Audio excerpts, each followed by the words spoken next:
Hi guys, welcome to revision time. आज है 8 मई 2025। चलिए आज के करंट अफेयर्स हम स्टार्ट करते हैं। अगर आप सभी को ये वीडियो हेल्पफुल लगे तो इसे लाइक ज़रूर कर दीजिएगा और इस तरीके की कम टाइम के करंट अफेयर्स की वीडियो के लिए चैनल को भी ज़रूर सब्सक्राइब कर लीजिए। तो चलिए स्टार्ट करते हैं आज के सारे करंट अफेयर्स के क्वेश्चन, मगर उससे पहले जान लेते हैं 7 मई को पूछे गए क्वेश्चन का सही आंसर क्या है।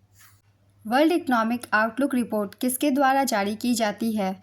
Option A WTO, option B ILO, option C IMF, option D विपो। इसका सही आंसर है option C IMF।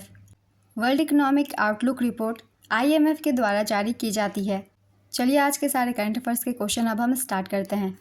Question number 1, सक्रिय सैन्य कर्मियों के आधार पर भारत किस स्थान पर है? इसका आंसर है दूसरे स्थान पर। ग्लोबल फायर पावर रिपोर्ट 2025 के अनुसार सक्रिय सैन्य कर्मियों के आधार पर भारत दूसरे स्थान पर है। भारत के पास 14,55,550 सक्रिय सैन्य कर्मी हैं। 20,35,000 सक्रिय सैन्य कर्मियों के साथ चीन पहले स्थान पर है। टॉप 5 देशों की रैंकिंग है। पहले स्थान पे चीन, यहाँ सैन्य कर्मी हैं 20,35,000। दूसरे स्थान पे है भारत, यहाँ 14,55,550 सैन्य कर्मी हैं। तीसरे स्थान पे है अमेरिका, यहाँ 13,28,000 सैन्य कर्मी हैं। चौथे स्थान पे है उत्तर कोरिया, यहाँ 13,20,000 सैन्य कर्मी हैं। और पाँचवें स्थान पे है रूस, यहाँ 13,20,000 सैन्य कर्मी हैं। नेक्स्ट क्वेश्चन, 2025-26 के लिए प्राक्कलन समिति का अध्यक्ष किसे बनाया गया है? इसका आंसर है संजय जायसवाल को। लोकसभा अध्यक्ष ओम बिरला ने भाजपा सांसद संजय जायसवाल को 2025-26 के लिए प्राक्कलन समिति का प्रमुख नियुक्त किया है। समिति 30 अप्रैल 2026 तक काम करेगी। इसमें 30 सदस्य हैं। सदस्य विभिन्न राजनीतिक दलों से आते हैं।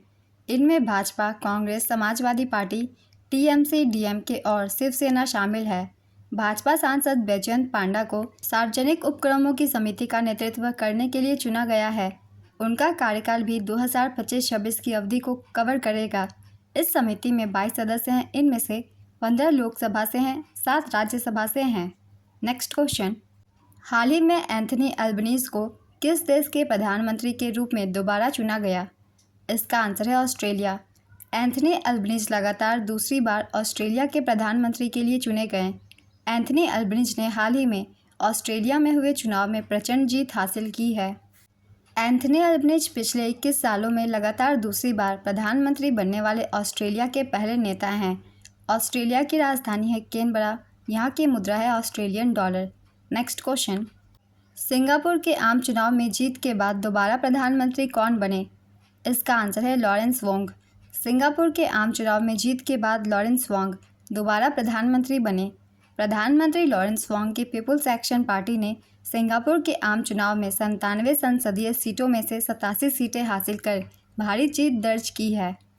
1965 में सिंगापुर को आज़ादी मिलने के बाद आज तक कोई दूसरी पार्टी सत्ता पर काबिज नहीं हो सकी है। पीपुल्स एक्शन पार्टी सिंगापुर की सबसे पुरानी पार्टी है। सिंगापुर की राजधानी है सिंगापुर सिटी। यहाँ की मुद्रा है सिंगापुर डॉलर। नेक्स्ट क्वेश्चन, हाल ही में कहाँ पर 50 दिवसीय योग महोत्सव 2025 का आयोजन किया गया? इसका आंसर है नासिक, महाराष्ट्र में। नासिक, महाराष्ट्र में विशाल योग महोत्सव मनाया गया। इस योग महोत्सव 2025 ने 10वें अंतर्राष्ट्रीय योग दिवस की 50 दिवसीय उल्टी गिनती को चिन्हित किया है। अंतर्राष्ट्रीय योग दिवस 21 जून को मनाया जाता है। 2025 की थीम है yoga for one earth one health. इसका आयोजन मोरारजी देसाई राष्ट्रीय योग संस्थान और आयुष मंत्रालय के द्वारा किया जाएगा। 6000 से अधिक लोगों ने एक साथ सामान्य योग का अभ्यास किया। महाकुंभ की भूमि नासिक में योग का विशाल उत्सव मनाया गया। नेक्स्ट क्वेश्चन, हाल ही में प्रधानमंत्री नरेंद्र मोदी ने कहां पर 58,000 करोड़ रुपए की परियोजनाओं का उद्घाटन किया? इसका आंसर है आंध्र प्रदेश में। प्रधानमंत्री नरेंद्र मोदी ने आंध्र प्रदेश के अमरावती में 58,000 करोड़ की परियोजनाओं का उद्घाटन और शिलान्यास किया। ये आंध्र प्रदेश में बुनियादी ढांचे को मजबूत करने और विकास को गति देने की दिशा में एक महत्वपूर्ण कदम है। प्रधानमंत्री ने यह भी घोषणा की है कि इस वर्ष अंतर्राष्ट्रीय योग दिवस, जो 10वां संस्करण है, आंध्र प्रदेश के विशाखापत्तनम में मनाया जाएगा। अमरावती पूरी तरह से नवीनकरण ऊर्जा से संचालित दुनिया का पहला शहर बनेगा। अमरावती में भारत का पहला क्वांटम कंप्यूटिंग गांव विकसित किया जाएगा। नेक्स्ट क्वेश्चन, हाल ही में कौन से भारतीय उद्योगपति रोजगार सृजन को बढ़ावा देने के लिए विश्व बैंक की निवेश प्रयोगशाला में शामिल हुए? इसका आंसर है सुनील मित्तल। सुनील भारती मित्तल विश्व बैंक की निवेश प्रयोगशाला में शामिल हुए। भारतीय एंटरप्राइजेस के अध्यक्ष सुनील भारती मित्तल विश्व बैंक की उच्च स्तरीय पहल प्राइवेट सेक्टर इन्वेस्टमेंट लैब से जुड़े हैं, जिसका उद्देश्य उभरते हुए बाजारों में रोजगार सृजन और आर्थिक विकास के लिए निजी क्षेत्र द्वारा संचालित समाधानों को तेजी से बढ़ावा देना है। सुनील भारती मित्तल के साथ अन्य वैश्विक नेता भी इस पहल में शामिल हुए हैं, जैसे अलीको डांगोटे समूह के हैं, मार्क होपलामेजियन ये हयात होटल से हैं, बिल एंडरसन ये बियर एजी से हैं। प्राइवेट सेक्टर इन्वेस्टमेंट लैब की स्थापना 2023 में हुई थी। इसके अध्यक्ष है श्रुति वाडेरा। नेक्स्ट क्वेश्चन, किस देश के क्रिकेट बोर्ड ने महिला क्रिकेट में ट्रांसजेंडर महिलाओं पर प्रतिबंध लगाया है? इसका आंसर है ब्रिटेन। इंग्लैंड और वेल्स क्रिकेट बोर्ड ने घोषणा की है कि ट्रांसजेंडर महिलाएं अब इंग्लैंड और वेल्स में महिला और लड़कियों के क्रिकेट के सभी स्तरों में तत्काल प्रभाव से भाग नहीं ले पाएंगी। इंग्लिश फुटबॉल एसोसिएशन ने भी घोषणा की है कि 1 जून से महिला प्रतियोगिताओं में ट्रांसजेंडर महिलाओं को शामिल नहीं किया जाएगा। नेक्स्ट क्वेश्चन, वैसाख समारोह के लिए भगवान बुद्ध के पवित्र अवशेष किस देश भेजे गए हैं? इसका आंसर है वियतनाम। भगवान बुद्ध के पवित्र अवशेष वियतनाम भेजे गए हैं। ये पवित्र अवशेष संयुक्त राष्ट्र वैसाख दिवस समारोह के लिए 2 से 21 मई 2025 तक वियतनाम में रहेंगे। वैसाख समारोह एक बौद्ध त्यौहार है जिसे बुद्ध के जन्म, ज्ञान और मृत्यु का स्मरण करने के लिए मनाया जाता है। इसे बुद्ध पूर्णिमा और बुद्ध दिवस के रूप में भी जाना जाता है। यह समारोह दक्षिण एशिया, दक्षिण पूर्व एशिया, तिब्बत और मंगोलिया में बौद्धों द्वारा मनाया जाता है। वियतनाम की राजधानी है हनोई। यहाँ के राष्ट्रपति हैं लुओंग कोंग, प्रधानमंत्री है फाम मिन चिन और मुद्रा है वियतनामी डोंग।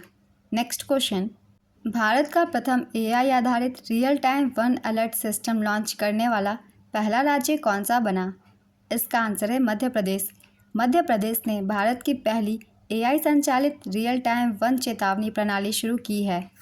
यह प्रणाली उपग्रह डाटा, एआई और मोबाइल आधारित फील्ड रिपोर्टिंग का उपयोग करके भूमि अतिक्रमण, वनों की कटाई और अन्य परिवर्तनों का पता लगाने में मदद करती है। यह पहल 5 वन प्रभागों में पायलट परियोजना के रूप में शुरू की गई है। सैटेलाइट की मदद से रियल टाइम अलर्ट जारी किया जाएगा। नेक्स्ट क्वेश्चन, किस पुरस्कार से सम्मानित प्रोफेसर सनी थॉमस का हाल ही में निधन हो गया? इसका आंसर है द्रोणाचार्य पुरस्कार। पूर्व राष्ट्रीय निशानेबाजी कोच प्रोफेसर सनी थॉमस का निधन हो गया है। उनका निधन 83 वर्ष की आयु में केरल के कोट्टायम जिले के उझावुर में हुआ। उन्होंने 1993 से 2012 तक भारत के राष्ट्रीय कोच के रूप में काम किया। उन्होंने कई शीर्ष भारतीय निशानेबाजों को प्रशिक्षित किया, जैसे राज्यवर्धन सिंह राठौर, अभिनव बिंद्रा, विजय कुमार और गगन नारंग इत्यादि को। उन्हें 2001 में द्रोणाचार्य पुरस्कार से सम्मानित किया गया था।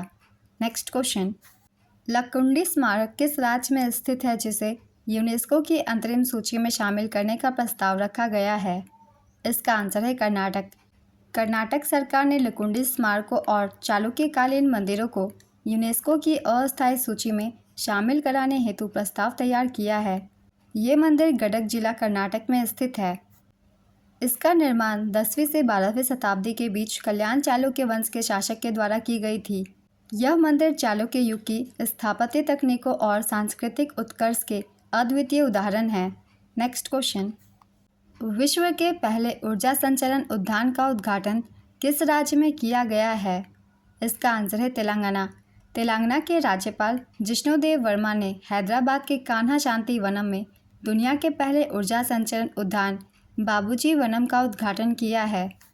यह उद्यान बाबूजी महाराज की 125वीं जयंती के उपलक्ष्य में मनाया गया है।